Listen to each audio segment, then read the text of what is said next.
அனைவருக்கும் வணக்கம். திருப்பூர்லேருந்து எஸ் தியாகராஜன். சரிங்க, இன்றைக்கி நம்ம பார்க்க இருப்பது மேஷ லக்னம். ஒருவருடைய ஜாதகத்திலேன்னு வேண்டாம், பொதுவாகவே மேஷ லக்னத்துக்கு தசாபுத்தி பலன்கள் எப்படி இருக்கும், எப்படி எடுக்கலாம் அப்படிங்கிற ஒரு விதிமுறையை நம்ம பார்க்கலாம். சரி, மேஷ லக்னம் எல்லாத்துக்கும் காலபூசனுக்கு அது முதன்மையான லக்னம், 1ஆம் நம்பர் லக்னம், அது மேஷ லக்னம் தான். காலபூசனே அதுதான். அப்போது மேஷ லக்னம் அப்படின்னாலே உங்களுக்கு தசாபுத்தி உங்களுக்கு என்னென்னா ஃபஸ்ட் எடுத்தோன்னே பாருங்கள், உங்களுக்கு கேது திசை நடக்குதுன்னு வச்சுக்கோங்களேன். மேஷ லக்னத்துக்கு கேதுனுடைய திசை நடக்குது அப்படின்னா கேது பகவான் எங்கே இருக்கிறாரோ அதனுடைய திசை தான் நடக்குதுன்னு அர்த்தங்க. கேது எங்கே இருக்காரோ அப்படின்னா, கேது உதாரணத்துக்கு ஒரு 9ஆம் இடத்துல இருக்கிறாரு அப்படின்னா 9ஆம் இடத்துக்குண்டான கேதுங்கிறவர் ஒரு தடை கிரகம். 9ஆம் இடத்துக்குண்டான அத்தனை தடையும் செய்வார். 9ஆம் இடத்துக்கு தகப்பனுக்கு அப்பாவுக்கு எல்லா விதமான தடையும் செய்யக்கூடியவர் அவர் தான். அதே மாதிரி 9ஆம் இடம் அப்படிங்கிறது என்னன்னு பார்த்தீங்கன்னா, நம்மளுடைய மனைவியினுடைய சகோதரத்துவம், தங்கச்சியாகட்டும் தம்பியாகட்டும் யாராக இருந்தாலும் அவங்க உறவு முறையில் நான் சொல்ல வரேன், அவங்களுக்கு எல்லா விதமான தடையையும் செய்வார். நம்ம ஜாதகத்தில் அந்த மனைவியினுடைய தம்பி தங்கைகள் வரைக்கும் பலன் இருக்குது. அது இந்த கேது திசை, முதல் திசை கேது திசைங்களா, அந்த கேது திசை உங்களுக்கு எல்லா விதமான தடையையும் தாமத்தையும் தரும். கேதுனாலே பொதுவாகவே 6ஆம் பாவகத்தினுடைய வேலையை செய்யும். அப்போ 6ஆம் பாவத்தில் என்ன பலன் இருக்குது அப்படின்னு பார்த்தீங்கன்னா, கடன் வழக்கு நோய் சண்டை சச்சரவுகள் பிரச்சனை இதுதானே 6ஆம் இடத்துல இருக்குது. உத்தியோகம் அப்படிங்கிறது பார்த்தீங்கன்னா அது பாவக ரீதியாக போயிடும். இந்த கேது பகவான் 6ஆம் இடத்துல இருக்கிற பலனில் பாதி பலனை தருது. அப்போ 6ஆம் இடம்னாலே சண்டைன்னு அர்த்தம். அதில் கேது திசையில் எல்லா விதமான பிரச்சனை, சண்டைன்னு சொல்கிறத காட்டிலும் எல்லா விதமான பிரச்சனையும் அந்த 6ஆம் இடத்துல இருக்குது. அப்போ அந்த 6ஆம் இடத்துல அந்த கேதுனுடைய அந்த லிங்க் அங்கே தான் இருக்குது, 6ஆம் இடத்துல இருக்குது. அப்போது கேது திசை நடந்தாலே உங்களுக்கு பிரச்சனை ப்ராப்ளங்கள் அப்படிங்கிறத பொதுவாக தெரிஞ்சுக்கோங்க. அப்போது லக்னத்துக்கு 9ஆம் இடத்துல கேது பகவான் இருந்தால் உங்களுக்கு யாருக்கு பிரச்சனை அப்படின்னு கேட்டிங்கன்னா, தகப்பனுக்கு பிரச்சனை. லக்னத்திலேயே கேது பகவான் இருந்துட்டால் யாருக்கு பிரச்சனை அப்படின்னு கேட்டிங்கன்னா, லக்னாதிபதிக்கே பிரச்சனை, நமக்கே பிரச்சனை. இப்போ நம்ம ஜாதகத்தில் லக்னத்தில் கேது இருக்குது, கேது திசை தான் நடக்குது அப்படின்னா யாருக்கு பிரச்சனை? நமக்கு தான் பிரச்சனை. இந்த கேதுனுடைய வழிபாடெல்லாம் நிறைய இருக்குதுங்க. கேதுனுடைய வழிபாடு என்னன்னு கேட்டிங்கன்னா, எந்த இடத்துல எல்லாம் கேது இருக்கிறாரோ அந்த இடத்துல எல்லாம், அதாவது கேதுன்னா யாரு அப்படின்னு கேட்டிங்கன்னா, மனித முகம் இல்லாத கடவுள்கள் எல்லாமே கேது தான். மனித முகம் இல்லாத கடவுள் அத்தனை கேது தான். அப்படின்னா வராகியம்மன் கேது தான், லட்சுமி நரசிம்மர் கேது தான், விநாயகப் பெருமான் கேது தான், அப்புறம் ஹனுமன் கேது தான். அப்போ இவங்க எல்லாமே மனித முகம் இல்லாத கடவுள்கள் தான். அப்போது லக்னத்தில் உங்களுக்கு கேது இருந்துச்சுன்னா நீங்கள் என்ன பண்ணலாம் அப்படின்னு கேட்டிங்கன்னா, லக்னத்தில் கேதுல உங்களுக்கு உச்சி பிள்ளையாருடைய வழிபாடு நல்லாயிருக்கும். ஏன்னா உச்சி தலையில் உச்சி, அந்த உச்சி பிள்ளையார் கோயில் போய் வழிபட்டுட்டு வந்தால் அவங்களுக்கு சிறப்பு நல்லா இருக்குங்க. 2ஆம் இடத்துல கேது இருக்கிறாருன்னு வச்சுக்கோங்க. 2ஆம் இடத்துல கேது இருக்கிறார். அந்த 2ஆம் இடத்துல கேது என்ன பண்ணுவார்னு கேட்டிங்கன்னா, நம்மளுடைய குடும்பத்தில் பிரச்சனை பண்ணி விடுவார். அப்போ குடும்பத்தில் பிரச்சனை பண்ணுறாரு அப்படின்னா, குடும்பத்தில் தாங்க தனம் பொருளாதாரம் இருக்குது. குடும்பம், தனம், வாக்கு, நேத்திரம், கண்ணு இதெல்லாமே இங்கே தான் இருக்குது. அப்போது நம் குடும்பத்தில் எத்தனை பிரச்சனை பண்ணுறாரு பாருங்க. பொருளாதார ரீதியாக பிரச்சனை பண்ணி அந்த பிரச்சனை குடும்பம் வரைக்கும் போகிறது, இது ஒரு பிரச்சனை பண்ணுறாரா. 2வது, நம்மளுடைய பேசுகிற பேச்சை பொய் பேச வைக்கிறார். இன்னைக்கு காசு வராதுன்னா வரும்னு வீட்டில் சொல்ல வைக்கிறார்.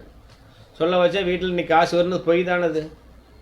அப்போது அப்படி பொய் சொல்ல வைக்கிறார். எல்லா விதமான சிக்கல்களையும் உண்டு பண்ணுறார் குடும்பஸ்தானத்தில் இருக்கிற கேது.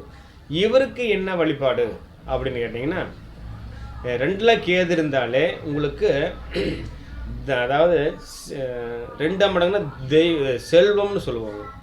அப்போ செல்வ விநாயகர் அப்படி வச்சுக்கோங்க. செல்வ விநாயகர் அப்படிங்கிற விநாயகனை உங்களுக்கு வழிபட்டால் அது சிறப்பு. ஏன்னா இப்போ நமக்கு வராகியம்மை, ஹனுமன், அப்புறம் நரசிம்ம இவங்கெல்லாமே ஒரு அதிகமாக தெரியாதுன்னா வழிபடக்கூடியது விநாயகர் மூளைக்கு இருக்கிறாரு. அவங்களுக்கு ஒவ்வொரு பேர் இருக்குது. அப்போது இந்த மாதிரி பேர் நம்மளால் வைக்க முடியும். ஆனால் இந்த அனுமனுக்கோ அல்லது மற்ற மாதிரி சாமிகளுக்கோ வந்து எங்கெங்கே இருக்குதுன்னு நம்ம இனிமேல் தான் தெரிஞ்சு சொல்லணும். அதனால் விநாயகருக்கே நம்ம எடுத்துக்குவோம். 2ஆம் இடத்துல இருந்துச்சுன்னா உங்களுக்கு செல்வ விநாயகர். சரி, 3ஆம் இடத்துல இருக்குதுன்னு வச்சுங்களேன். 3ஆம் இடத்துல இருந்துச்சுன்னா அது வந்து இரட்டை பிள்ளையார்னு ஒன்று இருக்குது. 3ஆம் இடத்துலன்னா யாருக்கு தடை தாமதம் ஏற்படும் அப்படின்னா நம்மளுடைய முயற்சி, நம்மளுடைய மாற்றத்துக்கு தடை தாமதம் ஏற்படும். கேது திசாபுத்திகளில், நான் சொல்கிறது எல்லாமே திசாபுத்திக்கு தான். கேது திசாபுத்தியில் நம்மளுடைய தடையும் தாமதமும் ஏற்படும். பொருளாதார ரீதியாக எந்த முயற்சியாக இருந்தாலும் தடையும் தாமதம் ஏற்படுது. அப்புறம் சகோதரத்துவம், அங்கே 3ஆம் இடமான சகோதரத்துக்கு, நம்மளுடைய சகோதரத்துவத்துக்கு அதே மாதிரி ஒரு கெடுதலான பலன், ஒரு பாவ பலன்களை அது தருது. அதுக்கு அவங்கள யாரை வழிபடுறேன்னா இரட்டை பிள்ளையார். ஏன்னா மிதுனம் அப்படிங்கிறது காலபூசனுக்கு 3ஆம் இடம் மிதுனம் அப்படிங்கிறது உங்களுக்கு இரட்டை படையான ராசிம்பாங்க. அப்போ இரட்டை பிள்ளையார் அந்த மாதிரி பண்ணலாம். இல்லாட்டி பாடு பண்ணுறது ரொம்ப ரொம்ப சிறப்பு. ஓகேங்களா? அடுத்தது வந்து பார்த்திங்கன்னா 4ஆம் இடம். 4ஆம் இடத்துல கேது இருந்துச்சுன்னா, 4இல் கேது, 4ஆம் இடத்துல கேது இருந்து திசாபுத்தி நடத்தான்னு வச்சுங்களேன். 4ங்கிறது யாருங்க? வீடு, மனை, வண்டி, வாகனம், தாயார். அதுபோக வந்து பார்த்தீங்கன்னா நம்மளுடைய சுகஸ்தானம். அப்போ தாயாருக்கும் ஒரு பிரச்சனைகள் பிராபலங்களை தருவார். நமக்கு இடந்தங்கள் வாங்கி வீடு கட்டக்கூடிய அமைப்பு இருந்தாலும் தடை தாமதத்தை செய்வார். அவர் வண்டி வாங்கினாலும் நமக்கு சரிப்பட்டு வர்றதில்லை. எல்லா விதமான பிரச்சனைகளுக்குரியவர். அது கேது திசை நடந்தாலே கேதுங்கிறவரே அவர் தான். கேதுங்கிறவரே ஒரு பிரச்சனை பிராபலங்களுக்குரியவர் தான். அப்போ அவர் திசை நடக்கும்போது என்ன ஆகுன்னு கேட்டிங்கன்னா இப்படி தான் நடக்கும். எப்படிங்க? இந்த மாதிரி தடை தாமதம் இருக்கும். அப்போ 4ஆம் இடத்துல இருந்துச்சுன்னா உங்களுக்கு கர்ப்பக விநாயகர், 4 தான் கர்ப்பம்னு சொல்லுவாங்க. கர்ப்பம் அப்படிங்கும்போது கர்ப்பக விநாயகர் அந்த வழிபாடு உங்களுக்கு சிறப்பாக இருக்கும். கர்ப்பக விநாயகர் வழிபாடு விட்டால் தாயாருக்கும் நல்லாயிருக்கும், நம்மளுடைய வீடு, மனை, வண்டி, வாகனம் எல்லாமே அமையும். அந்த மாதிரி ஒன்று பண்ணிக்கோங்க. சரி, 5ஆம் இடத்துல விநாயகர் இருக்குது, 5ஆம் இடத்துல கேது இருக்கிறான்னு வச்சுக்கோங்க. அந்த கேது திசாபுத்தி நடக்குது. யாருக்கு பிரச்சனை? நம்மளுடைய பூர்வீக சொத்து பத்துகளுக்கு பிரச்சனை, நம்மளுடைய குழந்தைகளுக்கு பிரச்சனை, நம்மளுடைய அதாவது பூர்வ புண்ணிய ஸ்தானங்களுக்கு பிரச்சனை.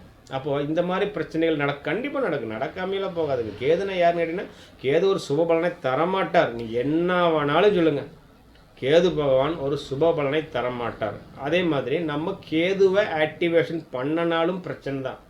கேது ஆக்டிவேஷன்னா தாடி விடுறது அல்லது இந்த வேட்டி கட்டுறது, அது காய் வேட்டி கட்டிக்கிறது, சாமியோட வேட்டி கட்டிக்கிறது, அந்த மாதிரி கேது ஆக்டிவேஷன் பண்ணாலும் உங்களுக்கு பிரச்சனை தான். அந்த கேது ஆக்டிவேஷன் பண்ணலாம். எப்படின்னு கேட்டிங்கன்னா யோகத்தில் இருந்தால், யோகமாக இருந்தால், யோகாதிபதி நட்சத்திரம் வாங்கியிருந்தால் கேது ஆக்டிவேஷன் பண்ணுங்கள். இல்லாமல் வந்து கேது தயவு செஞ்சு ஆக்டிவேஷன் பண்ணாதீங்க.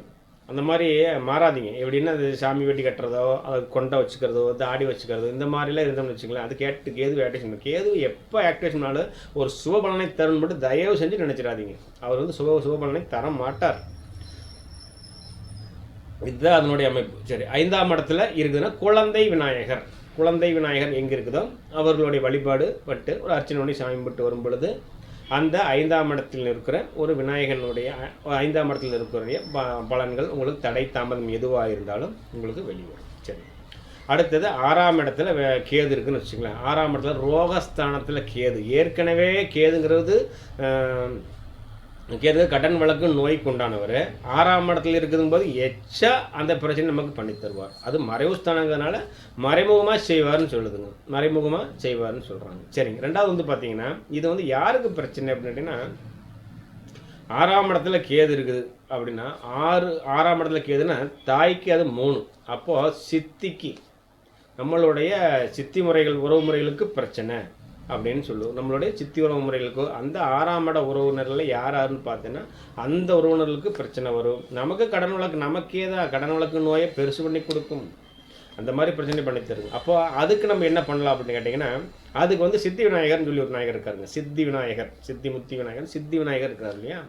அந்த சித்தி விநாயகனுடைய வழிபாடு பட்டால் நமக்கு இந்த 6ஆம் இடத்தினுடைய பிரச்சனைகள் தீரும். சரி, வீடியோ பிடிச்சிருந்தா லைக் பண்ணுங்கள், ஷேர் பண்ணுங்கள், சப்ஸ்கிரைப் பண்ணுங்கள். நன்றி நண்பர்களே.